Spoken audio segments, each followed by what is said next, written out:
오늘의 10분 말씀. 역대상 23장은 다윗이 성전 건축을 위해 세 가지 중요한 준비를 마친 이후의 이야기입니다. 다윗은 첫째, 자재와 일꾼들을 준비했습니다. 둘째, 아들 솔로몬에게 성전 건축의 사명을 넘겨주었습니다. 그는 자신에게는 허락되지는 않았지만 솔로몬에게는 허락된 일이기에 그 임무를 물려주었습니다.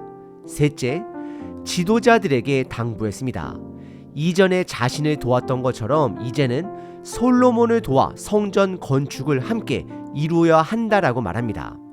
오늘 본문부터 역대상 27장까지는 성전 봉사를 위한 사람들을 세우는 내용이 이어집니다. 레위인들, 제사장들, 음악가들, 문지기들, 군대 지휘관들, 그리고 행정관들까지입니다. 오늘 본문인 23장에서는 다윗이 레위인들을 다시 계수하고 그들에게 새로운 직무를 맡기는 장면이 나옵니다. 이스라엘은 본질적으로 예배하는 민족입니다. 이것이 그들의 정체성입니다. 광야 40년 동안 레위인들은 이동식 성막을 중심으로 제사를 드리고 성막의 천막과 기구들을 옮기는 일을 맡았습니다. 하지만 이제 성전이 세워짐으로써 이들은 정착된 생활로 바뀌게 되었습니다. 이에 따라 다윗은 그들의 역할을 새롭게 정리합니다. 오늘 본문을 통해 레위인이라는 하나님의 택하신 지파를 중심으로 살펴보겠습니다. 다윗은 성전이 완성되자 레위인들을 계수하고 맡은 일들을 나누었습니다. 레위는 야곱의 12 아들들 중 한 명입니다. 크게는 두 그룹으로 나뉩니다. 하나는 아론의 자손들로 제사장 역할을 감당하는 자들이고 나머지는 그 제사장을 돕는 레위인들입니다. 그리고 그 레위인들은 다시 세 가문으로 나뉩니다. 게르손, 고핫, 무라리입니다. 참고로 고핫은 발음에 따라 그핫 또는 그한 등으로 부르기도 합니다. 이들은 약속의 땅에 들어온 후 구별된 사람으로서 땅은 상속받지 못했습니다. 대신 하나님을 섬기는 것을 상속받은 자들이 되는 것입니다. 민수기 3장에서 하나님은 레위인을 향해 내 것이라고 말씀하십니다. 이는 그들이 분명 하나님의 선택을 받은 사람이라는 뜻입니다. 하지만 이 선택은 세상이 말하는 지위나 권력의 특권이 아닙니다. 하나님께서 맡기신 사명을 감당하는 임무의 특권을 말하는 의미입니다. 결론부터 말씀드리겠습니다. 저와 여러분들은 오늘날 이 세상 속의 레위인들입니다. 왜냐하면 세 가지 이유 때문입니다. 첫째, 베드로전서 2장에 따르면 우리는 하나님이 택하신 왕같은 제사장입니다. 즉 오늘날의 레위인입니다. 둘째, 로마서 12장에서는 우리 몸을 거룩한 산 제사로 드리라고 말합니다. 우리의 삶 자체가 하나님을 예배하는 도구라는 의미입니다. 우리는 예배자 됩니다. 셋째, 고린도전서 6장에 보면 우리는 예수님의 죽음값으로 피값으로 산 사람들이다 라고 말합니다.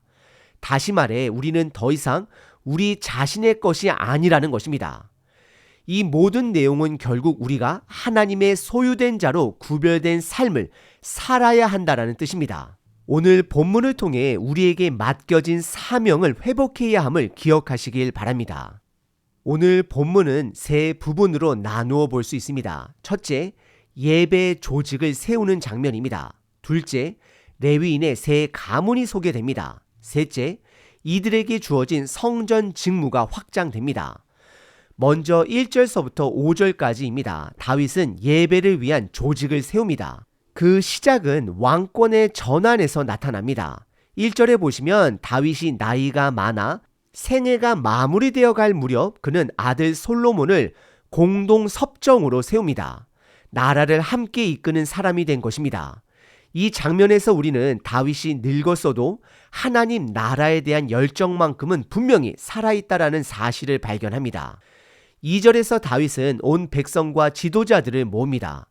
그리고 3절에서는 민수기 4장의 기준을 따라 일할 수 있는 레위인을 계수합니다. 역대상에서는 그 연령을 30살 이상으로 기록하고 있습니다. 이어서 4절과 5절에 이들에게 4가지 임무가 주어집니다. 첫째는 성전 감독입니다. 둘째는 재판관 역할이고 셋째는 문지기입니다. 그리고 넷째는 찬양 인도자입니다. 다음은 6절서부터 23절까지 레위인의 세 가문에 관한 본문입니다. 6절에 레위인의 세 가문의 이름이 나옵니다. 게르손, 고핫, 무라리입니다. 먼저 7절서부터 11절까지는 게르손 가문이 소개됩니다. 이 이름들은 단지 가계도가 아니라 신앙의 뿌리를 확인하는 중요한 기록이었습니다. 포로기에서 돌아온 백성들은 족보를 상실한 일도 있었기 때문입니다. 스가랴 2장을 보면 자신의 족보가 확인되지 않으면 레위인의 직무에서 제외된 것을 알 수 있습니다. 12절서부터 20절까지는 고핫 가문입니다. 고핫은 4명의 아들을 두었습니다. 아므람, 이스할, 헤브론, 우시엘입니다. 참고로 제사장 가문은 고핫 자손, 특히 아론의 자손을 통해 이어집니다. 13절에서는 아론과 그의 자손이 영원히 구별되었다라고 기록합니다.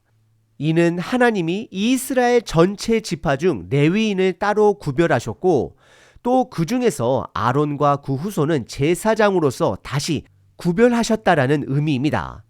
마지막으로 21절서부터 23절까지는 무라리 가문입니다. 무라리에서는 마홀리와 무시 두 아들이 있었습니다.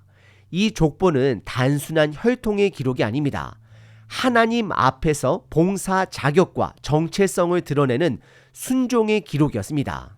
마지막 세 번째 본문은 24절부터 32절까지 확장된 레위인들의 직무에 대해 살펴보겠습니다. 다윗은 24절에서 레위 가문 사람들의 이름을 하나하나 다 적었습니다. 그리고 그 명단을 20세 이상으로 확대함을 볼 수 있습니다. 30세에서 20세로 범위를 넓힌 것입니다. 이것은 성전 봉사의 범위가 많이 광범해졌다라는 것을 보여줍니다. 그리고 다윗이 레위인의 명단을 기록한 이유는 성전 건축이 임박했기 때문입니다. 참고로 솔로몬은 약 7년 반 동안 성전을 짓게 됩니다. 이제 이 사람들은 성막을 해체하고 옮기는 일에서 떠나 성전 안에서 봉사에 집중하게 됩니다. 28절, 29절은 바로 그 직무를 구체적으로 설명합니다. 중요한 역할은 아론의 자손 제사장을 돕는 일입니다. 성전 내부와 뜰 그리고 골방에서 섬기며 성물을 정결하게 관리합니다. 특히 소재물과 무교병, 과자까지 빵 굽는 일과 재료 준비까지 맡았습니다. 또 아침 저녁으로 감사와 찬송을 드리게 됩니다. 이 설명 속에서 보이듯 하나님을 예배하는 일은 곧 나라의 핵심입니다. 레위인들은 여호와 앞에 서서 감사와 찬양으로 공동체를 인도하는 특권을 받았습니다. 이들은 단순한 일꾼이 아닙니다. 그들은 예배와 감사를 이끄는 제사장적인 삶을 사는 사람들입니다. 안정된 공동체는 예배가 중심이 되어야 합니다. 저와 여러분들의 가정도 마찬가지입니다. 모든 일의 안정은 예배의 회복에서 시작됩니다. 다시 말씀드립니다.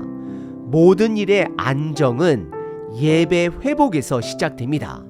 여러분들 가정에 예배가 있어야 하고 우리들 교회에 온전한 예배가 회복되어져야 합니다.